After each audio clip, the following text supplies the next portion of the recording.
कुरान के अंदर तो कुछ भी मौजूद नहीं है ऐसा कि आप ये सूरत पढ़ेंगे तो ये फ़ायदा होगा। मुझे एक आयत कुरान की वो दिखा दें जिसमें कुरान पढ़ने पर सवाब का वादा कुरान ने किया हो, एक आयत बता दें।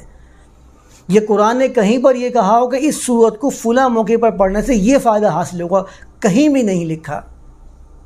कुरान तो आपको दुनिया के अंदर कदम उठाकर चलने की ताकत अता फरमाता है, उसके कवानीन को अपनाने के बाद। फ़कत पढ़ने से कैसे हासिल हो जाएगा, सोचने की बात है। कैसे यकीन कर लेते हैं लोग, उस पर अमल किए जा रहे हैं इसलिए कि उनको उस चीज़ की मार्केटिंग की जा रही होती है जो उनको नज़र नहीं आ रहा होता। बरकत नज़र कब आ रही है? बांटते रहो, लोगों को बताते रहो ना। आपने देखिए बताने वाले ने ना उसको अमल करने वाले ने उसका मुशाहिदा किया है, वो भी गुमान पे चल रहा है। उसके बड़ों ने बताया था बरकत होगी, वो भी गुमान पे चल रहा है। दोनों को पता ही नहीं कि बरकत है कि ये भी नहीं पता, और बरकत क्या होती है कैसे आती ये भी नहीं मालूम।